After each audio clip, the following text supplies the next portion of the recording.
Good evening, viewers, and welcome back to Prime Live. We are so privileged to welcome Victor Seshoka, who is famously known as Sir Vic. He is the CEO of an incredible education foundation, as well as a prolific author with 6 books to his name. Now, his latest work, Stepping into Light, Walking Away from Toxicity, tackles a crucial yet very often overlooked subject, which is toxicity in the workplace as well as other aspects of our lives. Through his 17 years in public service, Victor has witnessed firsthand the detrimental effects of toxic environments on employees. And in the book, he uses the character, Sarah, to illustrate the journey towards liberation from toxicity, actually offering invaluable insights along the way. Good evening, Victor. Thank you so much for joining us on Prime Live. Good evening, and good evening to our listeners and also those who are watching us live today.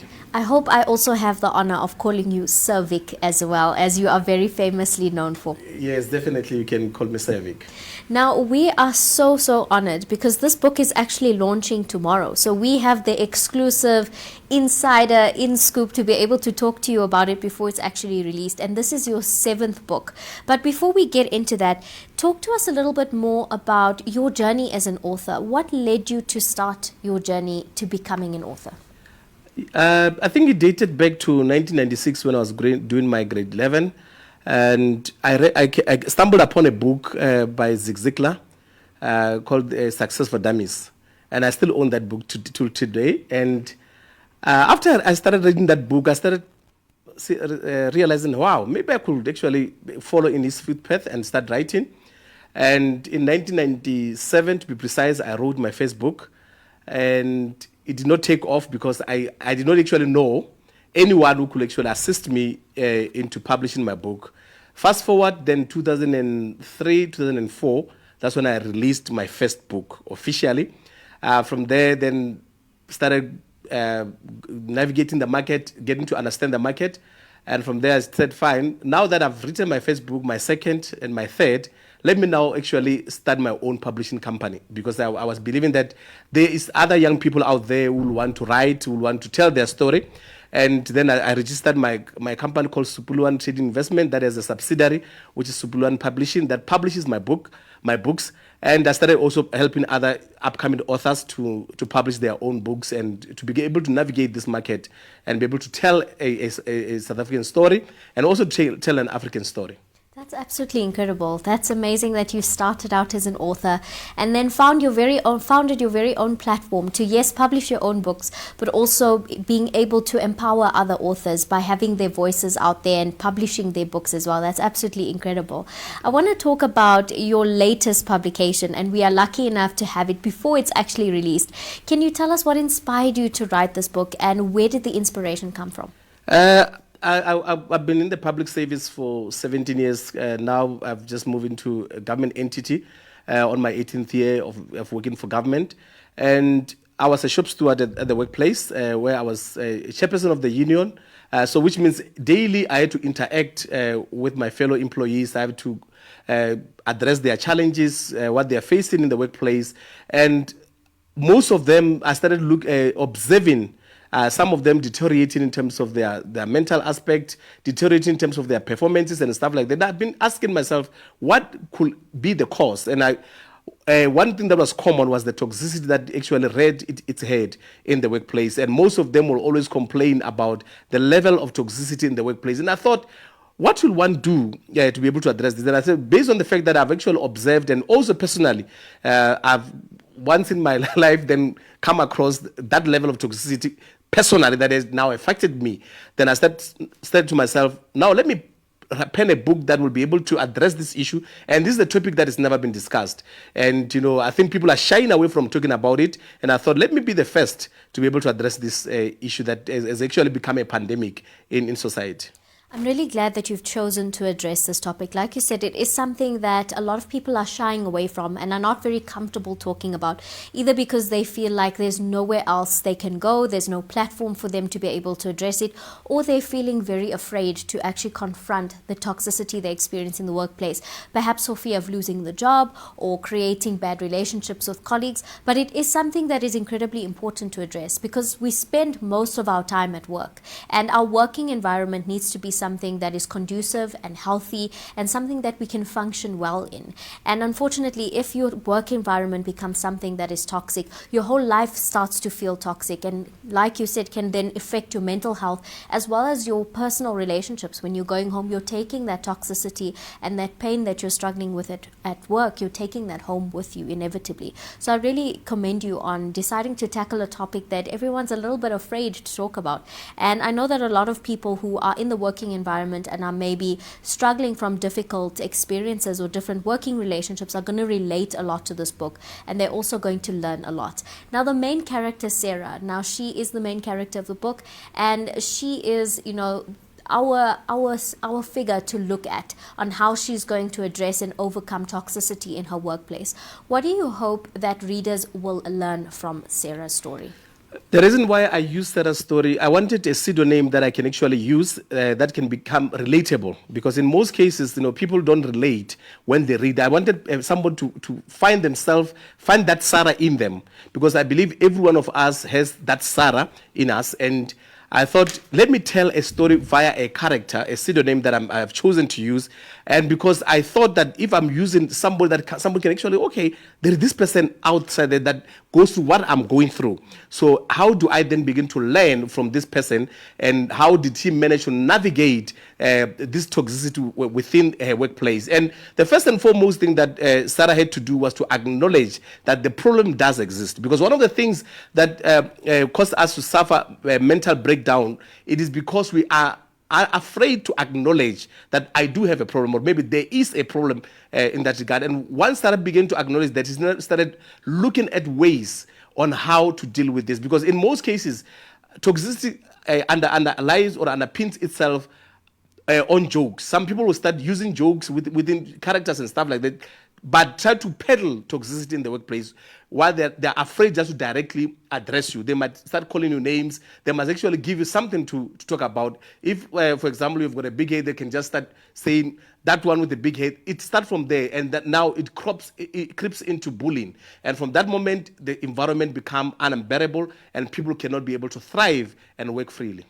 I completely agree. Sometimes it can start out as something very small that you kind of ignore, or you don't think it's a big deal. And like you say, it can manifest and become something bigger very, very quickly.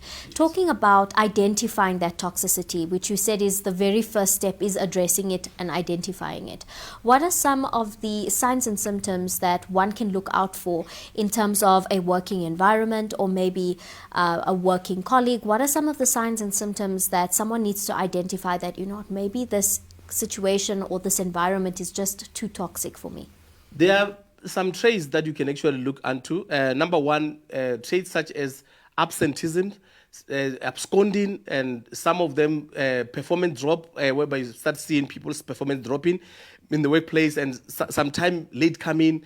People are no longer motivated to come to the workplace. Another one that you'll see, people will start calling in sick, and you start seeing that even the mood, the morale in the workplace become demoralized. When you get there, you start even seeing how people walk. You know, sometimes when a person walks like a defeated person, you are easily to spot. You just see them walking, you see that they've dropped their shoulders, they've dropped their head now, their faces are now looking somehow lugubrious, and it's no longer something that, you know, it's impressive. And you start even seeing most of them, like, they are no longer showing that signs of life. You know, even when you go to the parking lot, when you see people coming out of there with their laptop bags, the way they walk, you know, sometimes if you are excited, your very first days at work, you always be there on time, you always show exuberance, you always show off to say, this is where I want to be. But gradually, if this toxicity persists, you start seeing people coming to work as if they no longer want to. Now it becomes an issue of paycheck to paycheck, no longer about feeling part of the company, no longer about showing signs of excitement coming to the workplace. Absolutely. You can definitely tell in the way that somebody carries themselves about how they feel about where they are and what they're going to do. Thank you for sharing those tips and tricks with us. This is valuable information that we can, of course, yes, look internally and see, is this signs and symptoms that I can tell and I can see within myself? Or am I actually seeing these signs and symptoms in somebody that I care about? Or am I seeing this in a colleague? It's it's important to be able to identify those key factors. What I also want to ask you this evening is, yes, this book is, Sarah is the character we all can relate to. We can all see a bit of her in ourselves. And as an employee of a company, this book will be able to help someone identify as well as overcome that toxicity that they are experiencing in a workplace. But I want to move the conversation over to employers as well, because employers are partially responsible for the kind of working environment they create. They also have to then set the standard for what is acceptable and what is not acceptable in a working environment. What can employers take away from Sarah's story and hopefully implement into their workspaces to create healthier working environments? I believe that employers can actually, first and foremost, create a conducive working environment. Number one, make sure that everyone there feel welcomed. That's number one. Number two, employers, number one, can actually do constant evaluation of the workers themselves, constant checking up on them, and also looking into doing team building and team rebuilding.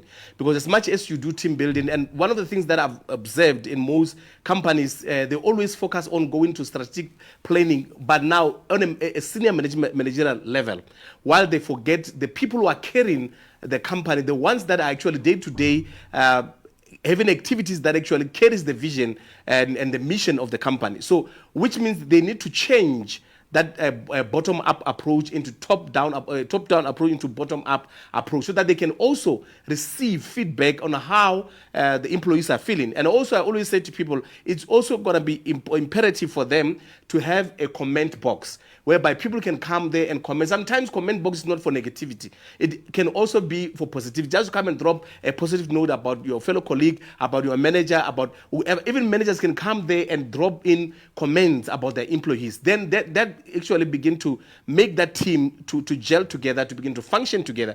And that's when you'll be able to see that toxicity getting to drop a little bit. And now, in the long run, you might see that the environment now has become conducive in such a way that everybody else now is excited about coming back to work, is excited about serving their roles within the workspace. So it is duly the responsibility of the employer to make sure that the place become conducive. And also, when they do your performance analysis, they are able to check and see that, no, something must be wrong, because they'll be seeing maybe a lot of drops in terms of performance. Now, that's there and there that you need to look at and say, where lies the problem? And if they start having these engagements and maybe doing a round check, just having conversation one-to-one and say, how do you still feel to be part of this company? Do you still feel that you'll be here with us and stuff like that? So that we do that maybe kind of interview, we re-interview the people, but while they're in the workplace. And that's when we're going to be able to get the gist of how they feel about the company. Those sound like extremely effective strategies to be able to make sure that the employers are aware of where each employee is standing. And also, like you said, getting the feedback from employees. What is it actually like to work for our company? What is actually happening on the ground? What can we do better as employees to prevent toxicity? What can we do better to create a healthier working environment? Because statistically, it has been shown that happy, healthy workers who have a good mental health space and a healthy working environment, productivity will only go up and company morale will also go up. And then we have this lovely cycle of productivity and a happy, healthy working environment. Something we see a lot on social media, especially amongst a lot of self-help platforms, a lot of self-help influencers, is the concept of creating boundaries. And creating boundaries, yes, to protect yourself from toxicity, to make sure you are respected.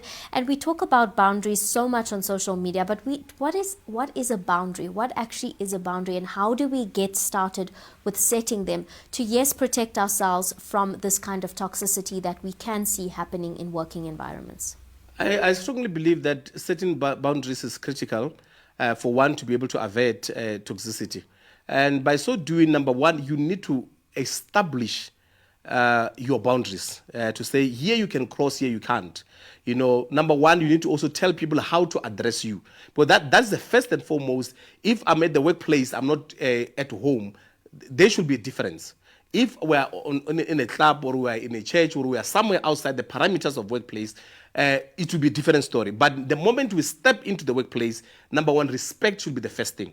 You need to teach people to respect you, because sometimes people might take advantage of who you are. But some of these things we must teach. You must teach people how to address you. Number one, we cannot use pet names in the workplace.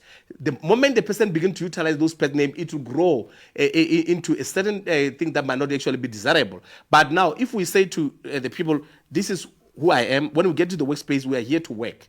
And during lunchtime, we can play, it's okay. But let's avoid, let's make sure that the respect is not forgotten. And by doing so, number two, you must also be able to also address other people with the same respect that you want, because you can't give something that you don't have. So it's very important to be able to respect others, respect their spaces, and also not finding yourself in the middle of gossip. Peddling of gossip in the workplace is one of those things that actually create toxicity, because sometimes if, for example, you need to start realizing, hey, Victor is always in the middle of everything. Now you must realize Victor has got a problem. Then Victor must then take responsibility and go and check himself and say, here, I think I might actually be the cause of this problem. So in most cases, the respect is the fundamental principle that needs to be applied in the workplace. I couldn't agree more. That level of professionalism and respect will take people a very, very long way in terms of mutually beneficial relationships, healthy working relationships, and a healthy work environment as well. But Victor, we absolutely had the exclusive interview with you before the launch of the book tomorrow. A lot of our viewers at home actually want to know, where can they get a copy of the book? The copy of the book can be found on my website, www.kalaleloedu.org.za or kalaleloedu.co.za. Kalalo is KGALALELO edu.co.za, www.kalaleloedu.co.za.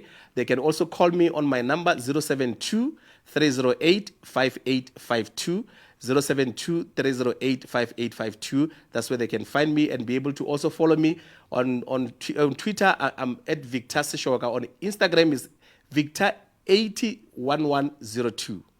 Sir Vic, thank you so much for joining us this evening and for sharing, this incredible work that you have researched and put so much of hard work and effort into, and for being brave enough to talk about the controversial issues that nobody wants to talk about. I know that so many people are going to enjoy and benefit so much from this book, and thank you for sharing with us this evening. Thank you, and thank you to your viewers, and I hope that they will enjoy the book and it will actually help them to deal with toxicity in their lives and also in their workplaces.